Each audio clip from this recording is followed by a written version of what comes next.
From a young age, I had these dark dreams that lingered with me through life.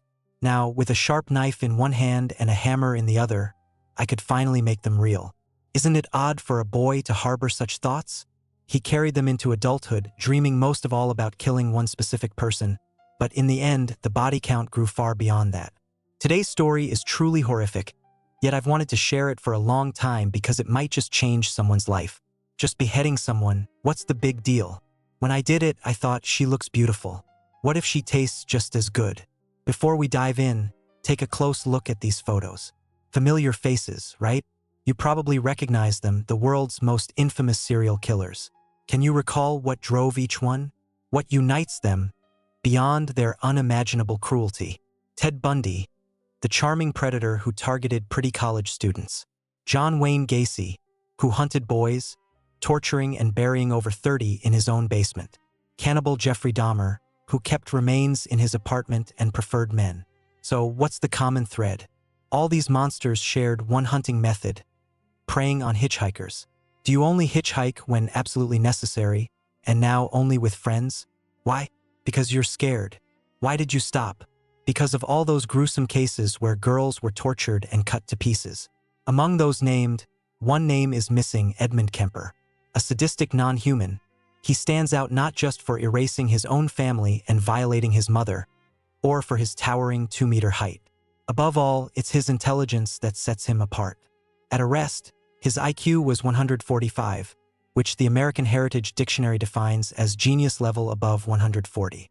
Criminologists dubbed him the intellectual killer. In childhood, I fantasized about swallowing people whole. What a bizarre fantasy. Then I got tired of just imagining and decided to make it real. Today, you'll hear rare interrogation recordings and see exclusive interviews. Inside me was a vast world of fantasies about girls. The one thing I couldn't control or resist trying. They never realized I was the student killer until I started slicing them up. You'll learn how childhood traumas shatter fragile minds, twisting consciousness into monstrous forms and birthing killers. Admit it, these days we often see even seemingly sane adults turn into beasts. I ate their flesh, parts of their thighs, right after the attack. No, every time I didn't want to hunt, I'd thaw and eat them. This is a brutal, dirty, and deeply sad tale of a broken childhood leading to a string of horrific deaths. The story of one of the most notorious and unusual criminals. One that should teach a lesson to anyone willing to listen. I don't have to tell the truth, that's right. Lying is easy, but I don't want to lie. I feel like I'm wrapping up my little journey. Have you heard about the shocking discovery regarding the infamous Jack the Ripper? It turns out he might not have existed at all. Former Detective Trevor Marriott, after 11 years of investigation, concluded that Jack the Ripper was a fictional character invented by journalist Thomas Bulling, who wrote a letter to Scotland Yard just to stir up hype. As for the attacks themselves, Trevor says they were simply a series of unsolved crimes that would never have made history without the sensation caused by Bulling's fateful letter. Interesting, isn't it? But if not for my acquaintance with Wall Street English, I wouldn't have found this info, as most of it's in English, and I wouldn't have shared it with you. Now let's break it down. One of the largest international online English schools, with 50 years on the market and continuous program improvements. The teaching method combines self-study on a digital platform with practical online sessions led by experienced teachers. Right now, on the school's site, you can take a completely free online test to assess your current knowledge level. Based on the results, experts create a personalized program for each student to ensure maximum effective learning. These are just words. Where are the results? Fair question. Look at my numbers before studying, and here they are after a few months. If you want the same, I advise not to delay. Right now, with promo code BANK, you can start at Wall Street English with a 40% discount on your first purchase. The promo code is in the description. Good luck and enjoy the viewing. Edmund Emil Kemper III was born on December 18, 1948, in Burbank, California. He had 2 sisters, Susan, 5 years older, and Alan, 2 years younger. His parents' relationship was rocky from the start and worsened over time. Both drank moderately, fought, and loudly wished each other dead. The family was quietly dysfunctional. You wouldn't suspect anything bad from the outside because you don't know what happens behind closed doors.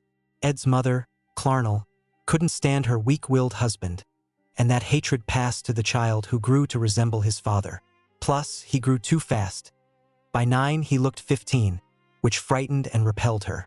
By then, the father had left the family. We're talking about your family at the beginning. Do you remember anything about your father? He didn't show much love to us, gave us little attention.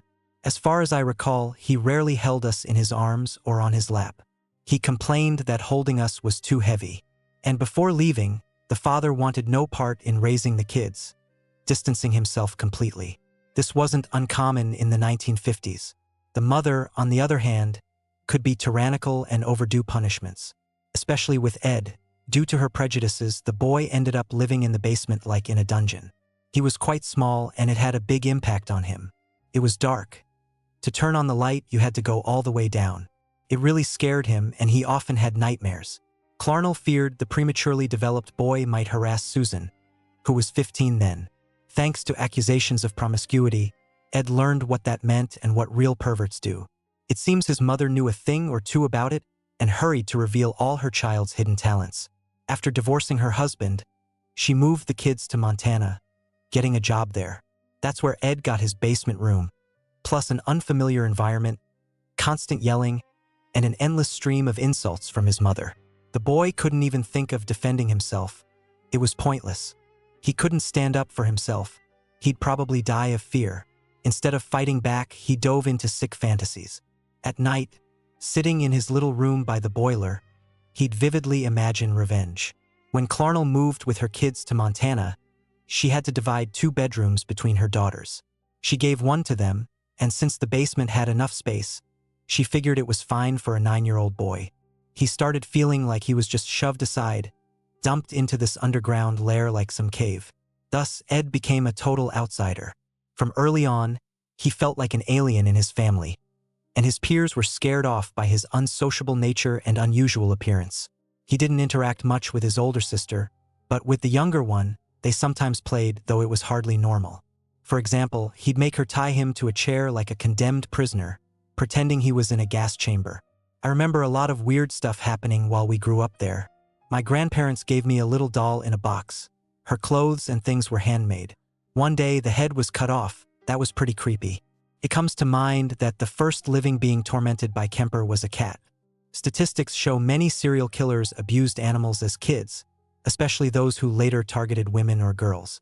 We had a cat, and one day he got mad at it, grabbed a knife, swung it, and the head fell to the floor. He wrapped the remains in a robe and put them in a suitcase. Who found them? My mom. Recall that childhood cruelty to small animals is one part of the McDonald triad, which also includes bedwetting and pyromania. It's believed that if someone has at least 2 of these, they could be a sociopath capable of extremely cruel acts. Do you remember him being scared? Sometimes he screamed in his sleep. He wet the bed, yes, it happened. And that's when I noticed he started fearing people. The fact that Ed began showing sadism greatly encouraged his mom. She finally believed she was right and authoritatively took up re-education. Ahead lay 6 years of happy childhood, until 1963, when he ran away to California. In the fall, 14-year-old Edmund decides to give his mother a gift, boards a bus, and heads to California to his father, as if anyone was waiting for him there. But Edmund believed father-son bonds were stronger than boundaries, misunderstandings, and other conventions. The young sociopath romantic. In Van Nuys, his father already had a new family. His new wife, Elfriede, was very beautiful and charming, a complete opposite of Ed's mother. She was a very beautiful German. I often imagined her in my fantasies. She usually tensed up in my presence because I constantly stared at her. The woman, and here he is. I don't particularly blame her. One day, while changing, she caught him peeping and demanded her husband remove the irritant from the house. My brother heard how father talked about him. He said the brother was nothing but trouble, and the brother cried and suffered because of it. Edmund Sr. makes a tough, manly decision and takes Ed to North Fork, where his grandparents live on a ranch. They went there under the pretext of visiting the elders for Christmas. But holidays ended, father vanished, and Ed stayed on the farm 400 kilometers from the German woman named Elfriede. Here, his life became even more isolated and lonely. He had no idea what to do or aspire to. Relations with his grandma soured, and they constantly bickered. But in those parts, he unexpectedly made friends. I don't know, we went to the same class, both newbies in the district high school. I was the shortest and he was probably the tallest there. It always made me want to joke about him like, if you guys mess with me, you'll have to climb over Ed first. We always joked about stuff like that. It seemed he got along okay with people, even if he was quiet. It was a new environment, new society. That would throw anyone off. The White Crow Kemper didn't stop being one, but he seemed used to being an outsider and built a certain demeanor in school. He acted like he didn't care. So no one expected what happened at his home on the eve of the new school year. The crime Ed committed shocked everyone. First, no one believed it. Did you have problems at school? Yes, I hated school. They often laughed at me because of my height. Those schoolgirls giggled about my height, and I thought they'd be better off doing something useful, imagining shooting them all with a pistol. On August 27, 1964, Kemper shot his grandparents. I shot her twice in the head and once in the back, but she was dead after the first shot. Grandpa was out shopping, and he was alone with Grandma. They argued again. He grabbed the rifle and shot the old lady in the back, then stabbed her several times. He admitted that at that moment he blacked out and dropped out of reality. Then he shot Grandpa too, who came home with groceries. When police asked Kemper why he did it, the boy said to feel what it's like to take a life from Grandma and Grandpa so he wouldn't find out about his wife's death. Did you like killing? Yes, it brings relief to get rid of people who cause a lot of pain. Kemper likely didn't grasp the monstrosity of what he'd done, but he knew his life would take a sharp turn. That punishment would follow the crime. He mentally prepared for it. After Kemper dealt with his grandparents, he was sent to Atascadero, essentially a psychiatric facility for juveniles. At first, it was a very gloomy place for me. One wrong word in the wrong place and they'd quickly kill me, just like in prison. There were 1,600 people treated, 104 of whom were executioners. 15-year-old Ed plunges headfirst into a bottomless pit of knowledge about prison codes, learns to survive in an aggressive environment, observe, and manipulate. In the facility, tests were conducted to assess patients' conditions. It was thought Kemper had a duo of sociopathic and passive-aggressive disorders. Someone mentioned schizophrenia, but the local doctors didn't see even a fraction of the full clinical picture. Ed often behaved courteously and politely, masterfully adopting the necessary behavior but hiding fantasies that grew more perverse each day. No one even imagined what was spinning in my head. These weren't just some violent scenes. No one at Atascadero knew about it. Did you try to tell anyone there? No, because I couldn't wait to get out. I had to do everything right because one wrong move, and it would all be for nothing. He achieved successes. Over time, they trusted him to help doctors with small tasks, then even administer the mentioned tests. I helped someone there, every psychiatrist in the facility. How exactly? At 17, I sharpened pencils. At 19, I advanced to handing out forms to psychiatrists, providing him access to see the full content of the tests so he could memorize answers, score the required passing points, and get out of the facility. You memorized answers to various psychological tests and questionnaires at Atascadero, right? I memorized them all perfectly, passed them. I was honorably discharged, meaning my file was sealed and archived. In 1969, Kemper officially finishes treatment and is now obligated to become a law-abiding member of society for the rest of his days. It so happened that at 21, Edmund ends up under his beloved mother's care again, and not for the last time. In the next couple of years, he'll leave for independent living and return when money runs out. I lived with my mother and she held me back. I didn't work, but that's what I wanted.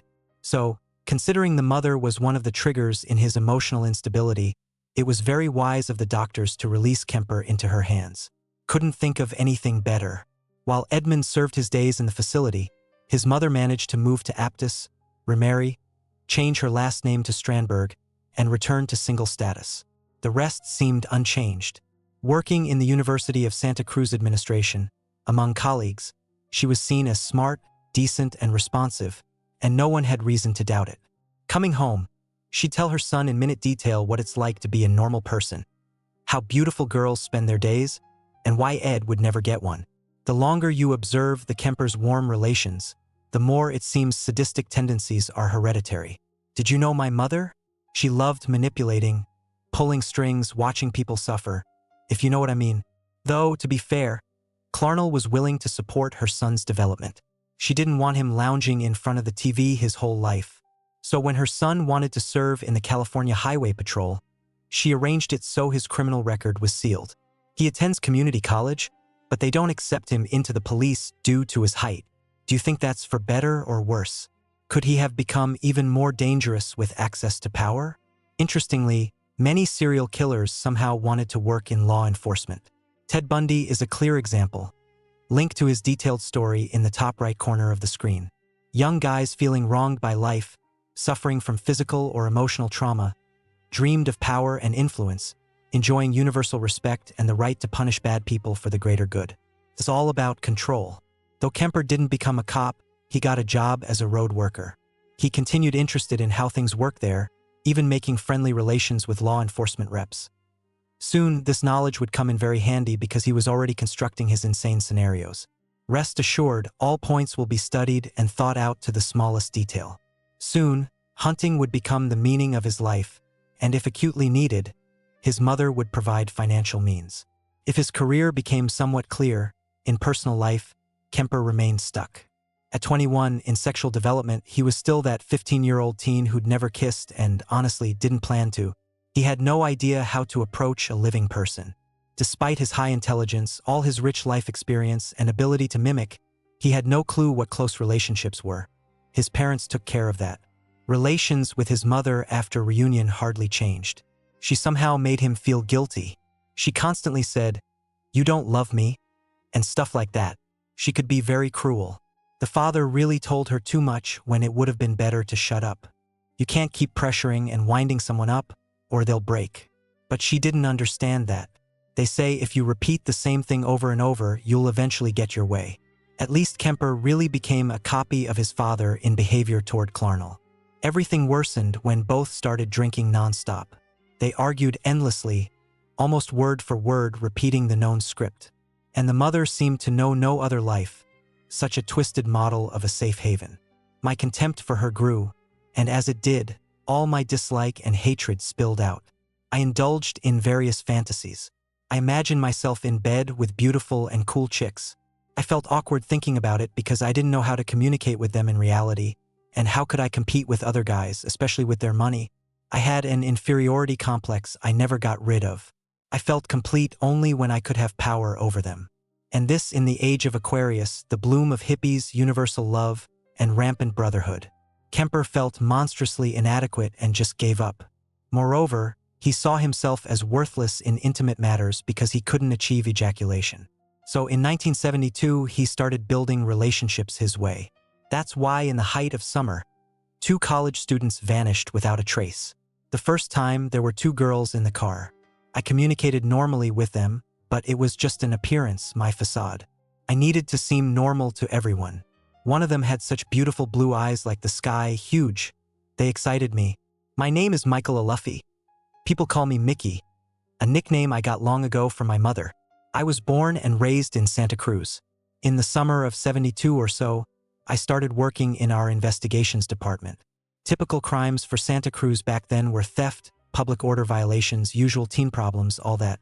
But by '72, some madness started in the Loma Prieta Mountains.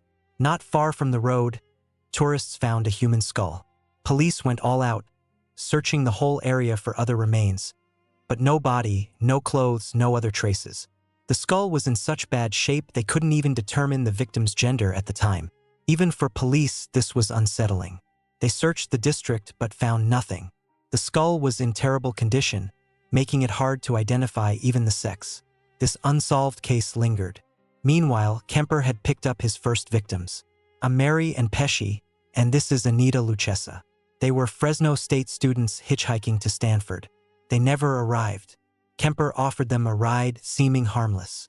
He drove them to a secluded spot, bound them, and killed Mary and first, then Anita. He took their bodies home, dismembered them, and disposed of parts in the mountains. The girls' disappearance sparked searches, but no leads. Kemper, meanwhile, refined his methods. He targeted hitchhikers using his size and charm to lure them. Next was Aiko Ku, a 15-year-old dancer hitchhiking to class. Kemper picked her up, strangled her unconscious, abused her, and killed her. He brought her head to a psychiatrist appointment in his trunk, passing the evaluation. Then he buried her remains near a rocky stream. What struck psychiatrists and criminologists about Edmund Kemper was the bizarre mix of vulgarity and poetry, systematic planning and impulse, meticulousness and mania. And why did you behead them? I think it's a nod to knightly times in shining armor. The warrior lifts the head high on an outstretched arm for all to see. In that moment, the girl was a trophy for me, and the head is the most beautiful part of any of them. In talks with psychiatrists, Kemper mentioned giving rides to about 100 or 2 girls over 3 years, but he only killed those who inspired him. I gave rides to a couple of really cool girls. There were too many cars around, too many witnesses who could remember where they went. And you didn't do anything to them? Drop them where they needed, no problem. I never proceeded if I wasn't absolutely sure. Meanwhile, police casually warned the county to avoid hitchhiking for a while. Not wanting to spark panic, they didn't detail reasons, but rumors spread, often distorted. Those living in the area were naturally tense, wondering if the killer was still nearby. Just 6 months ago, a skull was found in these parts, still unsolved. Nevertheless, carefree travelers kept using hitchhikes as main transport because no one seriously imagined the monstrous consequences. Plus, in that period, the public didn't trust government authority due to the Vietnam War, and police didn't treat people warmly due to constant demonstrations and protests. We thought the suspect knows this area well, including remote forest spots, so we figured it's a local. We constantly expected a breakthrough. I believed we'd soon have a chance. I just prayed to God we'd have enough time to track him before new victims appeared. Where did you pick her up? On Mission City territory. The worst was when she first got in. She could still escape. But once I succeeded, I had a brand new automatic .22 caliber pistol. Just got it from the store. I pointed the gun at her and drove on. 2 days later, near Capitola, an unlucky surfer stumbled on remains parts. 6-year-old Cindy Shaw, listed as missing in Santa Cruz. She unfortunately became the 4th. She eagerly awaited her own car, and that was a point of arguments with her mother. She didn't have her own car yet, so she hitchhiked to school.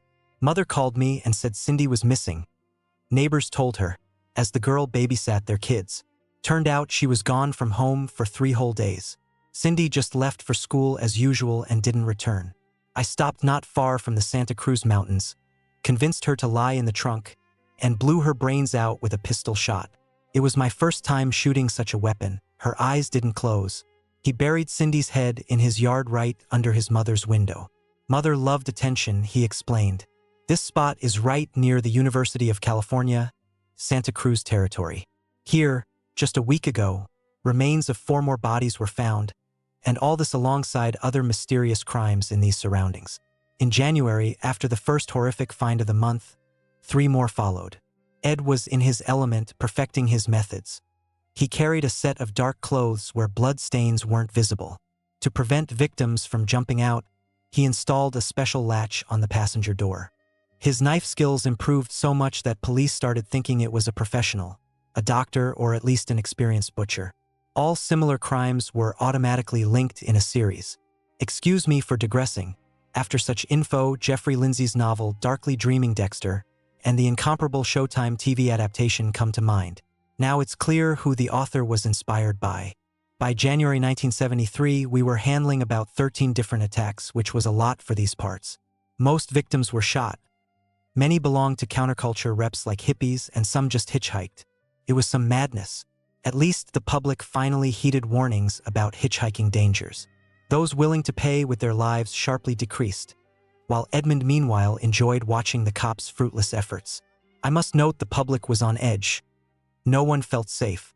Everyone wanted police to do something because each felt they could be next. Each department loved visiting some local bar. There we'd discuss cases we were investigating. Our favorite bar was called the Jury Room.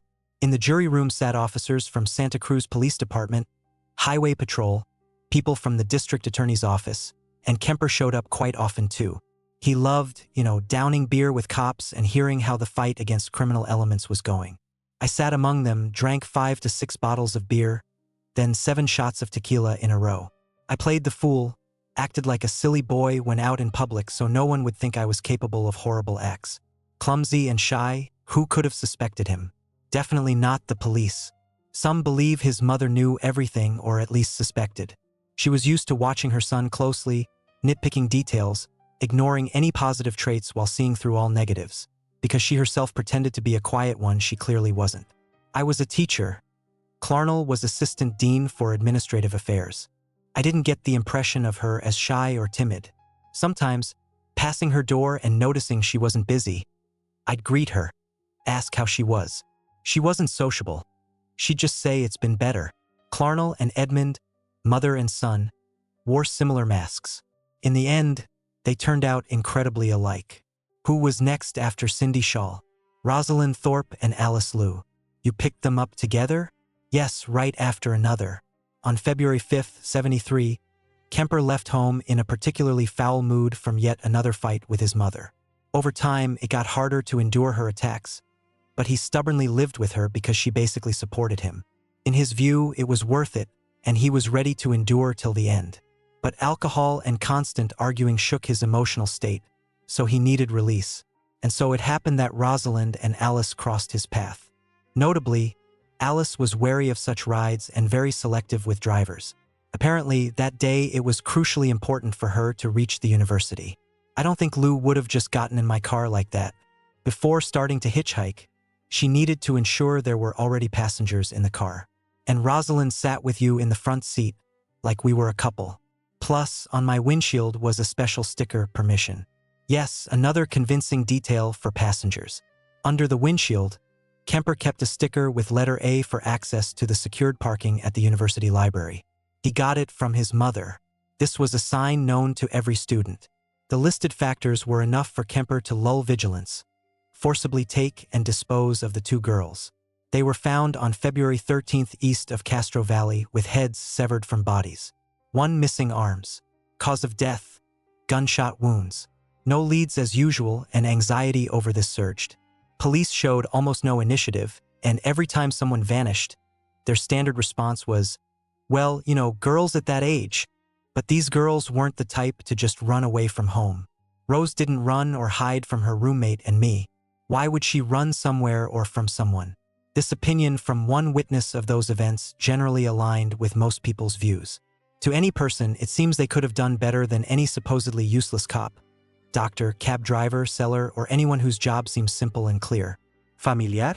In this situation too, everyone in the county thought it was obvious. Just sit, think hard, and catch the guilty one. Meanwhile, in such cases, countless factors play a role, from authorities' opinions you can't oppose to basic staff shortages. With Kemper, local police hadn't faced anything like it and were in a dead end. Perhaps they'd never catch him even throwing all forces at it. He'd slip away. We've established this cunning scoundrel grasped things on the fly and adapted brilliantly if he wanted. He'd stay in the list of elusive and unidentified alongside the Alphabet Killer, Zodiac, Cleveland Butcher. Good chances, but Kemper's journey had its logical end from the start. On February 13th, 73, an unexpected shooting happens in Santa Cruz like thunder from a clear sky. Police catch the shooter, interrogate, and suddenly announce the culprit of everything is detained. A 25-year-old resident from near Felton was charged in a series of attacks. By authorities' view, all his crimes somehow linked to substances. The detained was 25-year-old Herbert Mullen, widely known as Herbie, who arranged the Santa Cruz shooting. The criminal was instantly charged with a full clip of accusations. 10 of 15 cases he matched descriptions. Others we just hoped. And he constantly worsened his position with banned substances. Before arrest, he was always high and heard voices. He raved about having to stop a global catastrophe by sending someone to the grave. In principle, he could have confessed to anything. When police detained Mullen, the public breathed relief. Everyone thought it was over. The nightmare ended. The serial criminal was finally caught. And events? Kemper learned from TV news and was unpleasantly surprised, not glad at the sudden redirection. In recent months, he was in constant tension, monitoring all info that might touch him, and new sprouts in his story only added paranoia. In April, police visit him, but not due to real suspicions because of his favorite toy. I bought a Magnum. It had a 6-inch barrel, great pistol. You acquired it officially? Yes, but because of this crap, I constantly had paranoia. Buying a 6-inch Magnum officially, Kemper didn't foresee possible police interest. They continued digging for evidence base under Mullen's case. After all, Ed once had a conviction, even if sealed. So one warm April evening, 2 cops came to him with a visit. The Magnum was temporarily confiscated with a receipt, just in case. Seems the loss of his new friend was the last straw for Ed. Maybe this again? But how? Only my pistol. I decided it's time to bolt. In my head flashed one sure idea. Time to finally kill Mother. The most brutal crime. The idea itself horrifies, but the execution is what's repulsive. If you don't want details, skip ahead. Otherwise, you'll hear them from Kemper himself. Well, back to what we started with, your mother. What happened on Good Friday before Easter? I approached her room, peeked inside. She was finishing a book before sleep and about to turn off the light. She noticed me at the door. I entered. She said, "Want to chat with me till morning?" I said, "No, we'll talk tomorrow." With a very, very sharp, Kemper beats her with a hammer, but that's just the start. I set aside the hammer, took a knife and started cutting. Cut until I separated the head. Then he rips out her tongue, a symbol of what he hated in his mother, cuts out her vocal cords and throws them in the garbage disposal. And then Kemper has intercourse with the head. He does it as a ritual in some sacred ecstasy, screaming at the top of his lungs from excess of various conflicting emotions. You had intercourse with her oral cavity? Yes, one of my sick teenage fantasies. Finishing his bloody ritual, Kemper left the house, reached a bar, and got pig drunk. How Kemper killed his mother was worse than imaginable. Few are capable of such. It speaks volumes about their relationship, the most absurd in the circumstances. Absolute chaos in Ed, who could wait and plan for years, had no plan for the long-awaited riddance of his hated mommy. And the scariest, his vaunted brain stalled. All the intellectual could think up was to attack another elderly woman for company. What about Sally Hallett? Well, I was then thinking how to stage it all. I thought maybe I'll just bail. I'll hope no one discovers anything, or still first invite one of her friends. My mother often went somewhere when not working, took a friend to go to the center, shop, in bed, and in general did everything as always. Then he probably realized how idiotic the plan was and again acted impulsively. The next morning, April 22nd, Kemper was already far from home. Without rest and almost without breaks, swallowing caffeine pills, he drove 28 hours straight strictly east. Just dropped everything and fled. As they say, snapped the thread and adrenaline destroyed the genius brain. All cause-effect links. In the end, panicking Kemper packs his whole arsenal in the trunk and flees, and runs, obeying instincts without thinking of a goal. And if police tried to stop you? But I had a 12-gauge shotgun and .30 caliber carbine. In total, over 200 rounds. Would have been a nice shootout. On the road, he listens to radio. Somehow sure mother and neighbor are already found. Kemper awaits news of his crimes like liberation. I couldn't believe they still knew nothing. Further, morning comes, Tuesday, but they still didn't know what happened. He comes to his senses only in Colorado, literally in the wilderness. There he pulls over on the roadside and sits long in silence, realizing how tired. Slowly exhales and decides to surrender, no longer seeing sense in anything. We're in a car not far from Santa Cruz where this morning around 5:30, investigators from the sheriff's office found 2 women. First thing after Kemper's confession, police had to find the victims he left in the house before fleeing. Without seeing with their own eyes, detectives couldn't believe the hulking alcoholic Ed Kemper, always hovering nearby, was really the intellectual killer. I went inside. There was a towel. I lifted it and saw a face staring right at me. It was his mother's head. Died.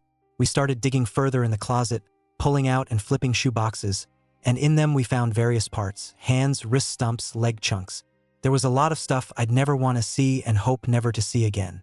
For months, they knew the maniac terrorizing their city felt no pity. But knowing and seeing with your own eyes are totally different. Understanding it's worse than the worst nightmares. Plus, imagine their shock, confusion when they realized all these months the killer literally entered the investigation group circle and listened to all their talks about investigating his own crimes. Moreover, upon careful crime scene inspection, they found in Clarnell's room a small note he left. On a fist of paper was scribbled, "Not because inattentive and incompetent, just didn't have time. You have things to do." Around 5:15 a.m. Saturday, end to her torment. And yet, for a full-fledged sociopath, Ed Kemper's sole organization seems too fragile to me. Based on info I managed to find on Kemper, I'm inclined to agree with Mark Shaker's conclusion, who knew him personally and well. Next, I'll quote, "In my opinion, Ed Kemper wasn't born a maniac. Circumstances shaped him that way. Would such fantasies arise if family environment was stable and he felt parents' care? I don't know. But would his fantasies turn to action without rage against despotic female beginning? I don't think so, because the criminal's formation was based on desire to pay back the same coin to his kind old mommy. And when he committed this last act, the drama was played out. In the end, the court ruled to find Kemper guilty in 8 attacks and sentenced him to 7 life terms. Edmund Kemper is still alive and likely will remain behind bars till his end, despite in 24 giving him another chance to petition for parole. By then, he'll have served a whole half-century, twice longer than he lived free. Last time, his petition was obviously not granted. To his Catholic confessor, having turned to religion, Kemper wrote that in case of early release, he'd become a missionary. I think for his victims' relatives, such outcome would be a blow. Even though he repeatedly claimed remorse and that homicidal mania was stronger than him. Yeah, they all go the same path. Must say, the gentleman succeeded in this, believed in the Lord God and forgave himself all sins. Genius. Link to big investigation on David Berkowitz's promise as always in top right corner. You probably know a lot's written about you. As soon as you got here, they described you as a psychopath, a monster. How far are you now from that image? What's the difference? Since I'm very tall, over 2 meters, due to my build, people saw me as aggressive with arrogant tendencies. I try hard so they perceive me differently. I'll just say that unlike those years when everyone thought me friendly, taking for truth just a facade, now I'm truly like that. Now it's not a mask. It might seem this character evokes some sympathy in me, but that's not so. I don't sympathize with Kemper and don't justify his actions. Rather, I deeply sympathize with young people who might end up in similar situations. When domestic violence is seen as norm, it does something completely destructive to the psyche. Sometimes, surrounding people ignore the last chance to help a beaten child adapt in society, refuse to notice or hush the problem. That's why I told you Edmund Kemper's story. In such cases, serial killers aren't born, they're made. Often we don't notice the obvious. Look closely at those around you. And of course, take care of yourself and your loved ones. Be kind and remember, without the punished, there are none.